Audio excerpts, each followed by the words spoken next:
Thanks to the support as a channel member, Michael Beagles. Well, it seems I need to make a formal apology to Goran Pavlov because all of the financial problems we've had in the last year or so have been my fault.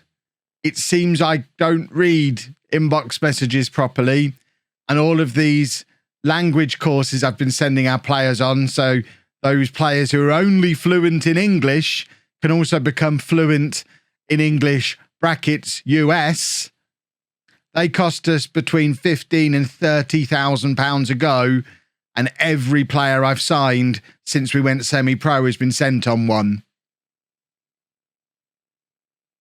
It's all been my fault.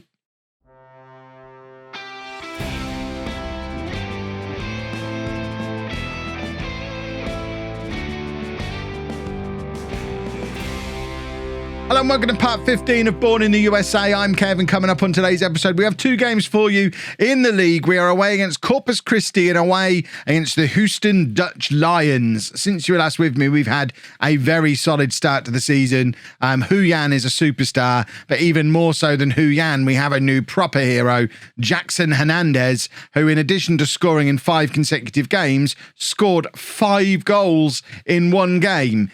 He's only 18 years old. He's a 3.5-star current ability, 4-star potential player.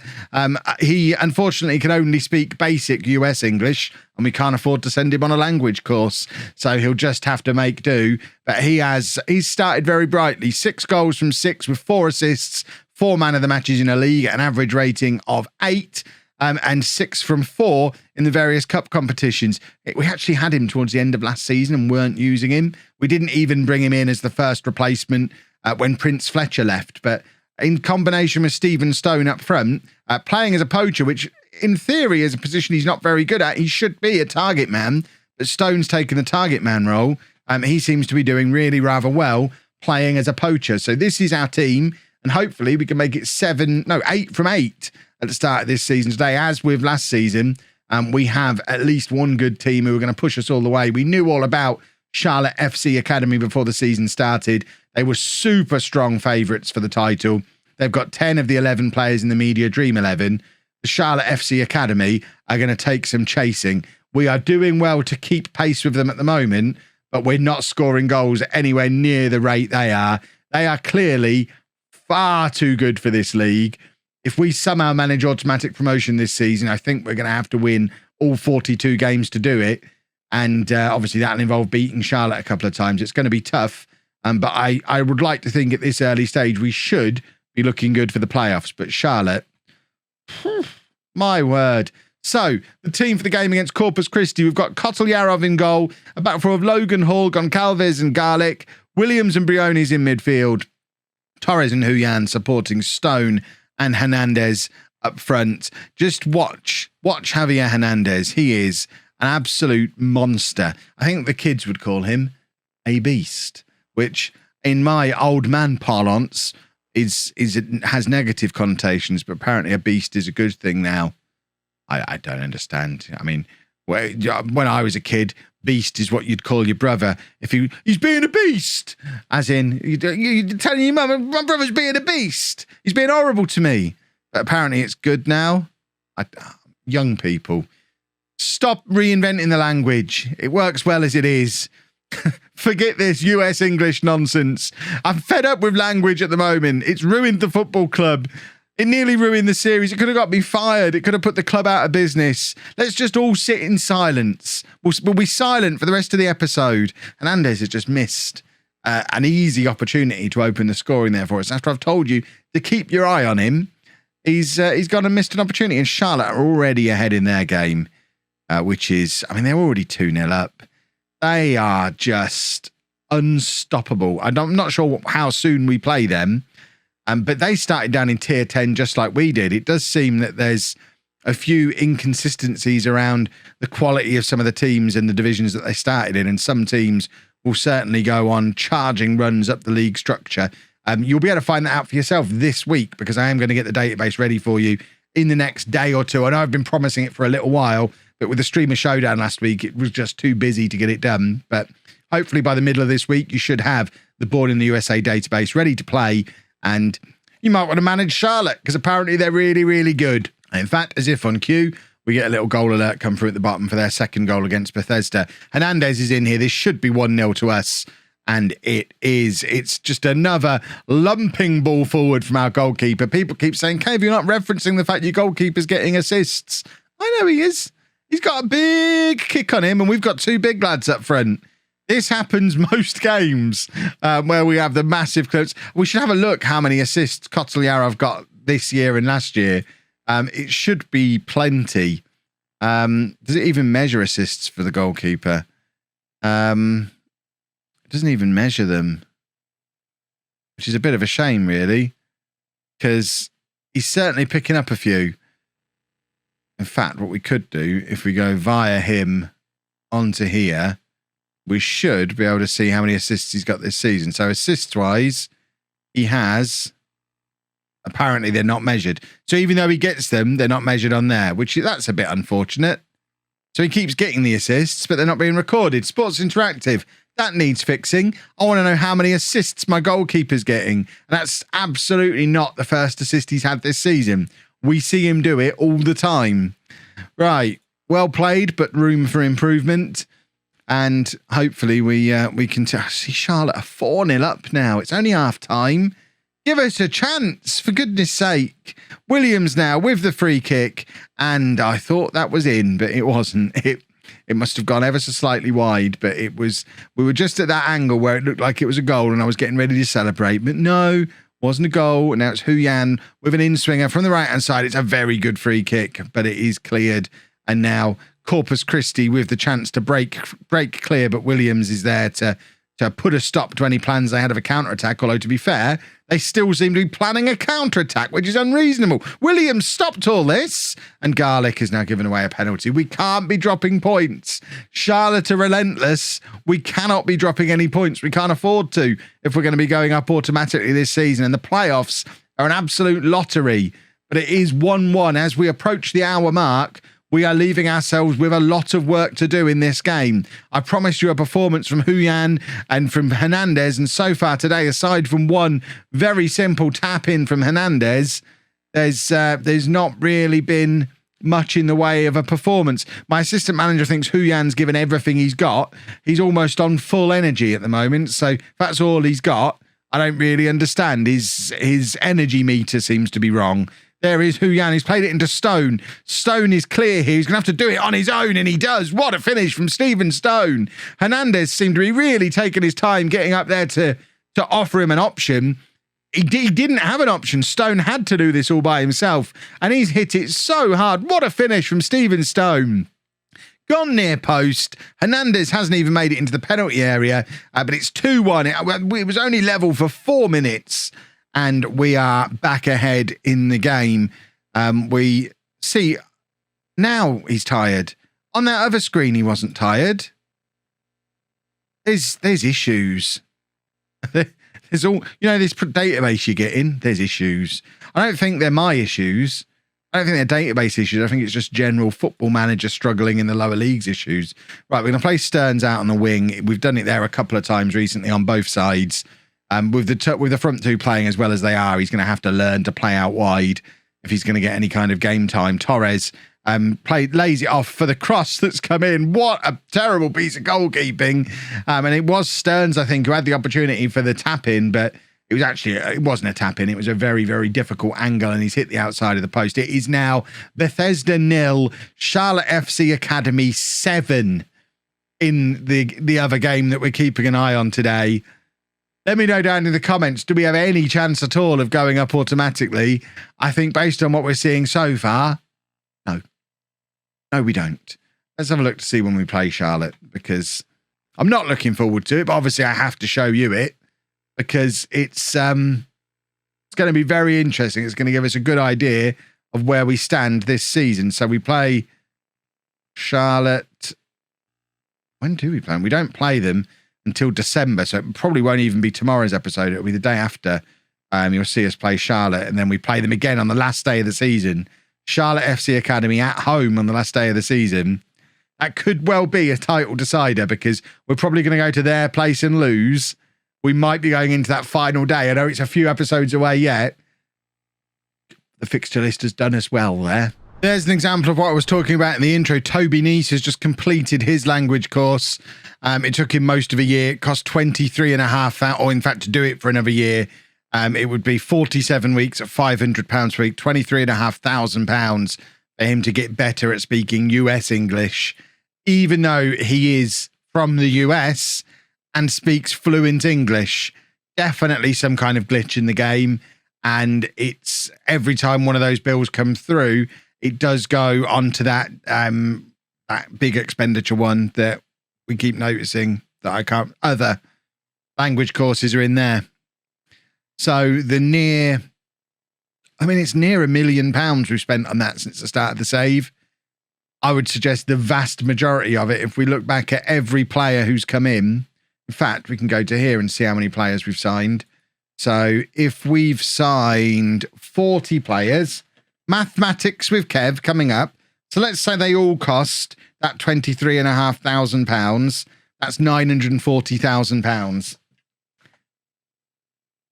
That's how much we were short. That's what our shortfall is.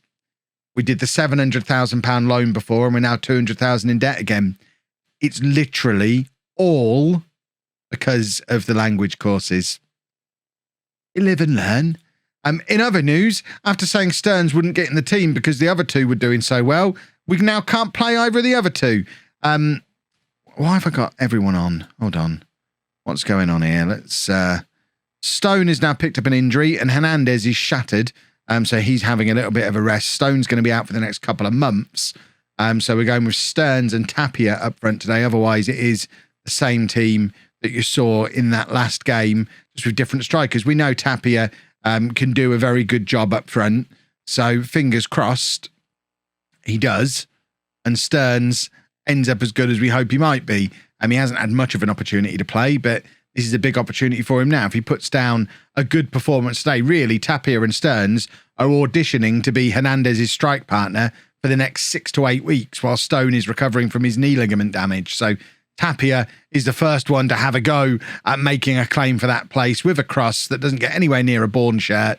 And now, is it Houston we're playing today? They are away on the breakaway, but they've played it all the way back to their left back in the end. And this is a weird move because it's actually ended up back in our half again, but Garlic has got it. He smashed it over the top. Tapia is in, and Tapia should have finished, but it's hit just the inside of the post, come back out again. And I know there's only 3 minutes on the clock, but we could be 1-0 up. Corner comes in from Torres, and it is cleared, but only as far as Briones, but then the highlight comes to an end.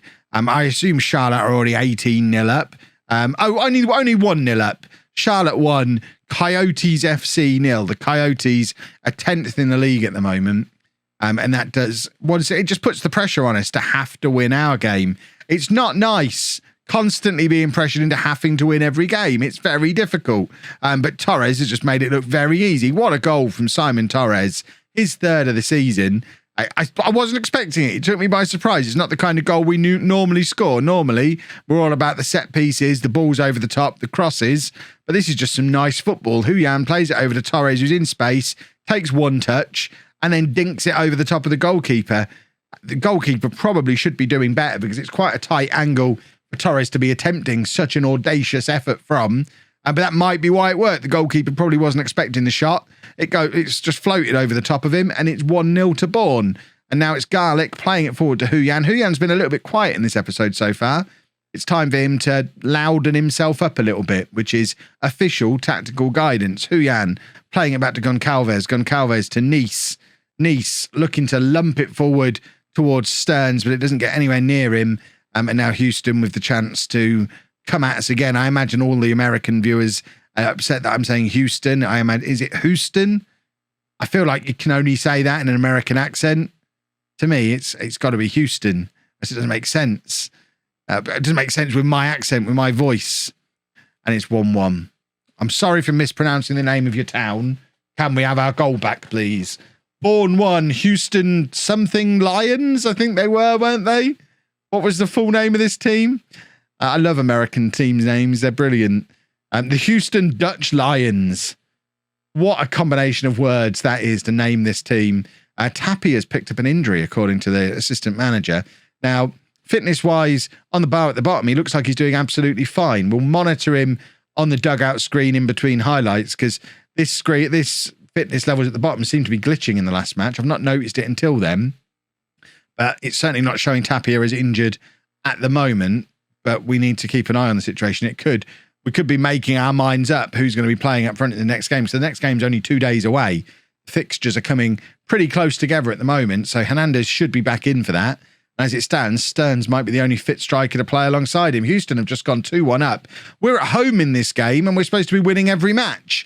This is absolutely not part of the script for how today's episode was supposed to go. Because I tell you what, Charlotte won't be losing 2-1 at home, because that's not what they do. They just relentlessly win every single football match that they play in. But after 23 minutes, we're losing ours. We've got a corner for Torres, finds Nice, but Nice with the header, and it goes just over. Right, Charlotte are only 1-0 up over Coyotes, so they're not completely dominating just yet, but they're also not throwing away points the way we are currently. Briones can't get there before the Houston attacker, and now they've got the ball again, and they seem to be first to every 50-50 ball, and that is not an acceptable situation for us to be in. Kotleyarov needed to come out there. He's actually made the save, but the ball's over the top of our defenders. Our defenders are never going to keep pace with an opposition attacker, and Kotleyarov just sort of stands there waiting for the shot. I mean, I guess he's backing himself to make the save, which he did.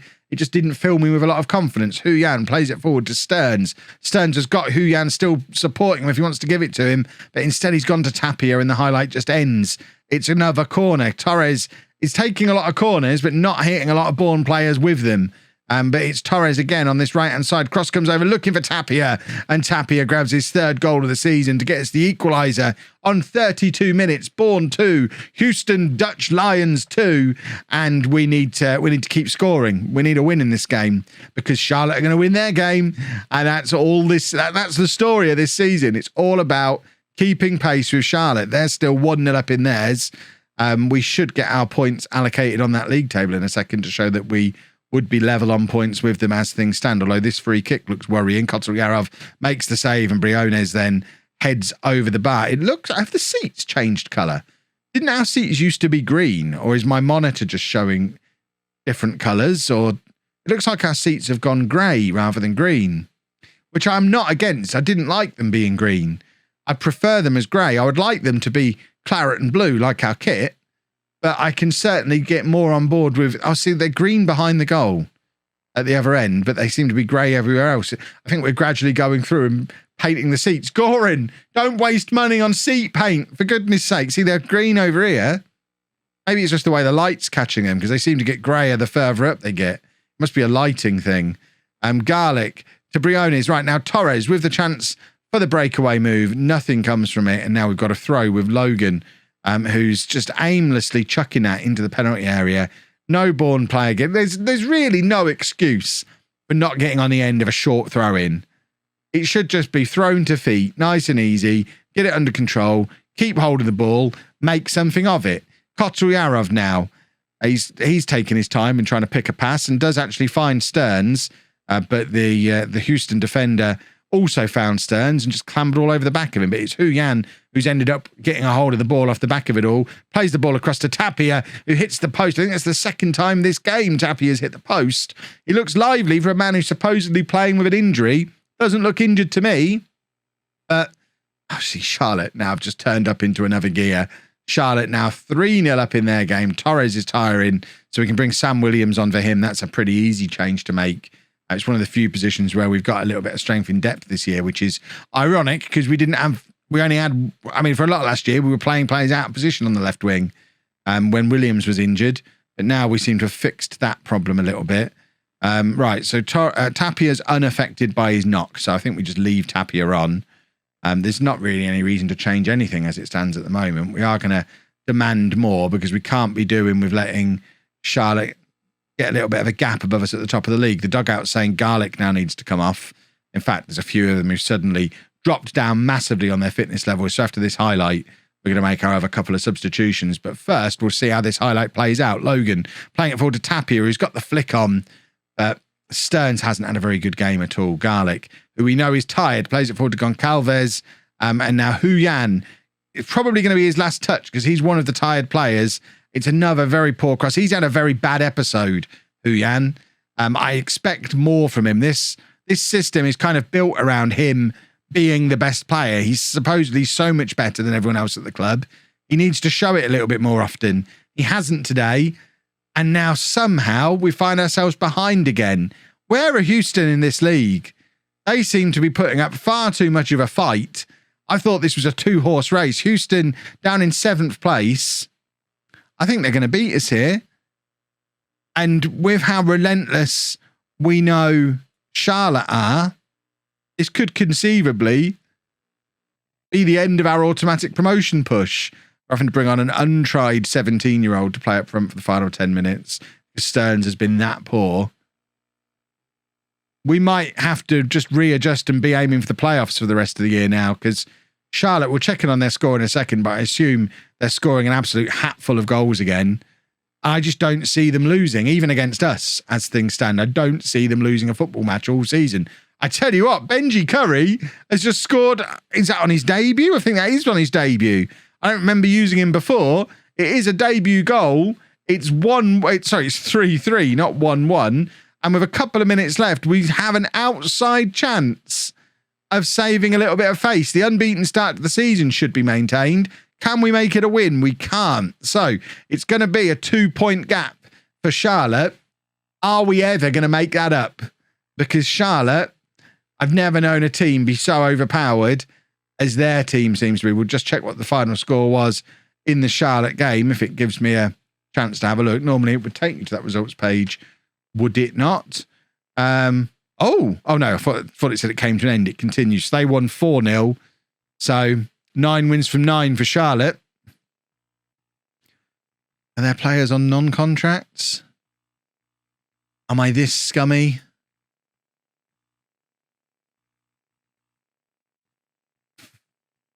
We said we weren't going to do this anymore.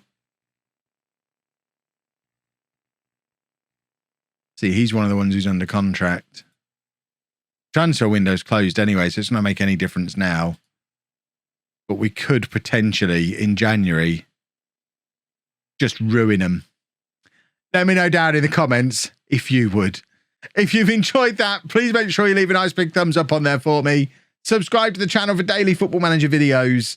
And thank you very much for watching.